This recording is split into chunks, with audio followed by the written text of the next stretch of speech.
Let's see if we can get a video out of today. So looking at this Canon, it is 20 bucks. Got a nice case. Got a 35 to 70 zoom lens, and it's the EOS 650. It's also got a speed light, which always helps. So I think I'm going to pick that up.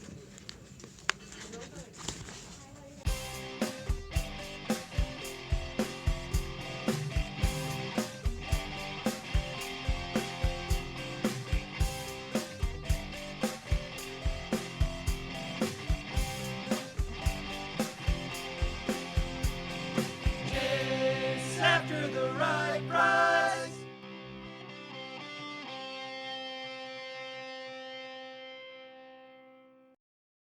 Hey guys, thank you so much for joining this video. Before we get into it, if you're new, go ahead and hit that subscribe button and the bell button. We've got new videos coming out every single Friday at 9:30 a.m. Eastern Time, and would love for you guys to join me if you like this type of content. Let's roll into it. Alright, so just wanted to show the camera in greater detail. It was the only find we got. I tried to get Mike in here too. Canon EOS 650, it's 35mm film. The lens, I mean, it's just super clean, smoke free, which is always nice. It's got a little Canon hood on there. The lens is EF 35 to 70 zoom. So I think this with the bag, which is like super nice. I love this Canon bag. And usually when you find them, they're just gross. But this one is beautiful. It's got the Canon speedlight, which I showed in there. Bunch of rolls of film, but they're probably all used. 20 bucks, I think it'll flip for 60 to 80, and it's a great score. Let's keep going. When Bill Vance did it, they did not get the last laugh. I know, it's Bill true. Vance did not get the last laugh. Nope. My grandma and grandpa were so mad when they changed. Okay, we went to the pawn shop, and what'd you think of it? Awesome. It's my hometown pawn shop. This is your sure. second time there? Yep. And the first time you went, it wasn't quite to this level, right? No. Okay. What's his name? I think it's Harvey. Hooks us up. Dude, he's the man. Always giving us good deals, and it's awesome to go in there, just to chat it up and have a good time. Comics, he said 50 cents a piece on anything we could find. So they had a lot of them. We went through them all. Nothing too special, but one of these is Star Wars #1. I don't remember which one. I think it's this one. Yes, fabulous first issue. So that is awesome. You can look it up, Star Wars #1 comic. Good score for 50 cents. And then, yeah, this Halo, is it Guardians? Halo 5 maybe? Guidebook, it's sealed, it's hardcover, and I think we agreed to $5 for it. And he basically ended up giving it for like $3. Hooked it up even more. This was the best score, Google Wi-Fi 3-pack, sealed, for $100. These are the routers that I use. They're awesome. You can kind of extend your Wi-Fi range if you got a big house. I don't have a very big house, so I only got 2 of them. I'll probably sell them. I don't know. $100 is a great deal. So yeah, they hooked us up. $104, I think it was, out the door. And some change, but I don't remember what it was. Yeah. So $104.75. I think I got a quarter back and $15. So that was a great score. Great little shop. Thanks again, guys, for hooking us up. I will in a second. Okay. All right, we're at my storage unit guy's shop, and he got a gaming locker. See what kind of deals we can make. There's some pretty decent titles.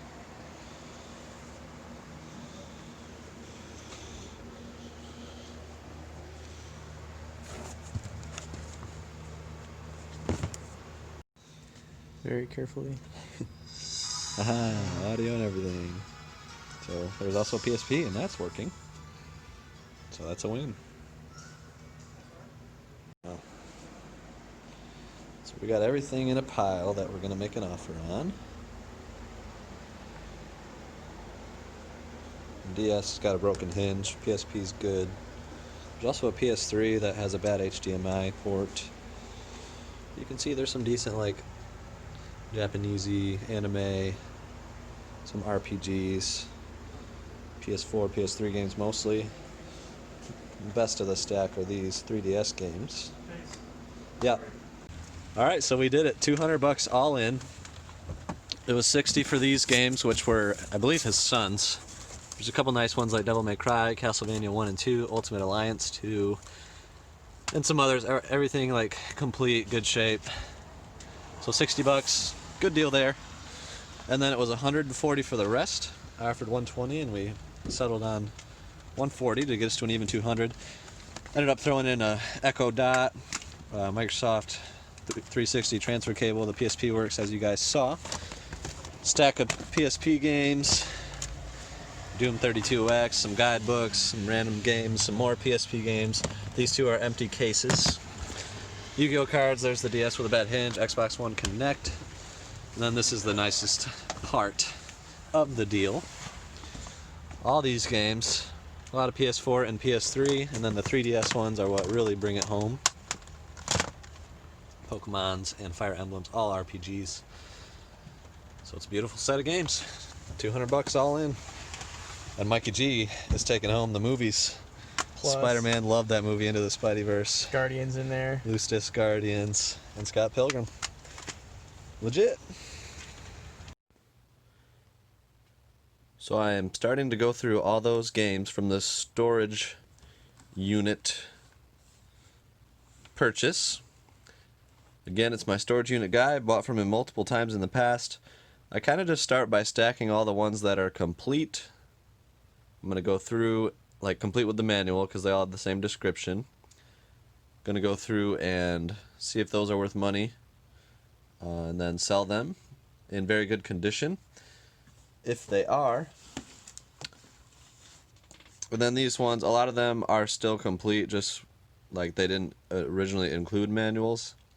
So those will still be very good. A couple of them are missing the manuals, which would be good condition without the manual. So that's that bin. Still got that bin.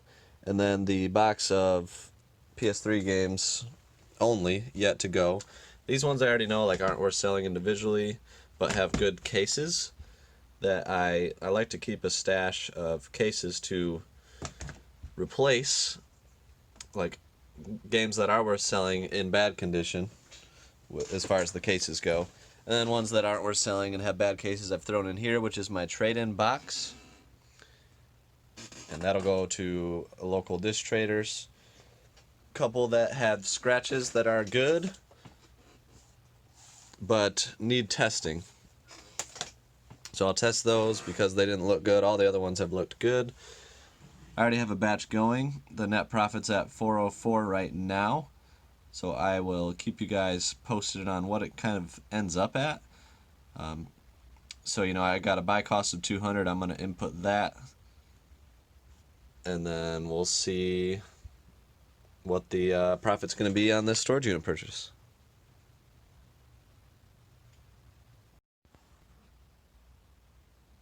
I wanted to show you guys I've entered in 16 games and I have the net profit back to 404. The buy cost I entered in on Dragon Ball Z as $200 and then $0 on everything else, so that kind of takes care of the buy cost. That's the stuff I've entered in so far, and we have broken even. Got all these to go, the other bin, and then there's one more box upstairs. Just a lot of stuff. I've got like 4 loose discs on top of here that were also included. So there's plenty to go. We'll see how much profit it ends up being, but I'm happy with the break even coming after 16 games. So this is a cool item that was included that I didn't really think much of, but it's selling for 30 bucks all day long on eBay and on Amazon even a little bit more. So I'm probably going to throw that on Amazon. The shipment is growing. The PSP games I've added. Currently we are up to, let's see, 657.01. So we started at 404, so about $250 in profit so far. Still got a few things left in this bin, including the PSP. There's an Amazon Echo, a couple 32X games, Xbox One Connect. So it was definitely a fantastic purchase, and I still have yet to bring down the other box of PS3 games. Can't remember if I mentioned that 3 disc golf discs were included. I'll put those in a lot, maybe $10-15. That Sekiro game, I'm gonna list on eBay. I don't think it's a like full English version, but still good value there. Dark Souls, a couple limited editions that are gonna list on eBay. So we're coming along. So I've listed all of the games from the storage unit purchase. The net profit is at $852. So it started at $404, so that's about $450 in profit going to Amazon FBA. The buy cost was $200, so $650 in value there. I still have about 10 games that need to be tested, and add probably another $50 in value there. And then the PSP, the Xbox One Connect, the Magic cards, the discs, there's like 5 or 6 games to list on eBay. So probably another we'll say 150 conservatively. I would say maybe more like 200 in additional value. So call it 150 plus the 450 that is going to FBA. $600 in profit on $200 spent. So that is an excellent purchase, and hopefully he gets a lot more units like this. He usually gets them for super cheap, and he's happy with his win and wants me to make money too. So it's a great situation. But that's it for today's video. Thank you guys for coming along for the ride. We'll see you next time. So a question that I get a lot is, do I test all of the games that I sell? The answer is, in a short answer, no. I don't test all of the games that I sell. Basically, if the game is like minty fresh and looks perfect, it's a disc-based game, complete, very light or no scratches on the disc, I don't test it, because 99% of the time that game is going to work, and it wouldn't really be worth the time to test it. But if the game runs through my disc resurfacer or anything like that, I do test all of those just to be sure. I test them for 3 minutes, make sure they load up, make sure you can start the game and all that stuff. That's as far of a test that I do. On cartridge games, if there's any reason to believe they might not work, yes, I test those. But if they're clean, I still take rubbing alcohol on a Q-tip, clean all the connectors until you're going to get green, brown, whatever on the Q-tip. Until you can get none of that when you're cleaning it, that's when I stop cleaning, and then that game's good to go. So I test games if it looks like they should be tested or if they needed any significant cleaning. Thank you guys for watching Chase After the Right Price. I truly appreciate it. It's a lot of fun making these videos, and I love that you guys come along for the ride. Hopefully you learned something and got some value out of it. If you did, if you could take a second and go ahead and hit that like button right below, that really helps the channel. It helps in YouTube metrics and helps people like you to see these videos. Also, be sure to hit that subscribe button and the bell. Go ahead and do that. Then you can join us and get notified every time a video comes out. And we'd love to have you along for the ride. So we'll see you next time. Stay tuned.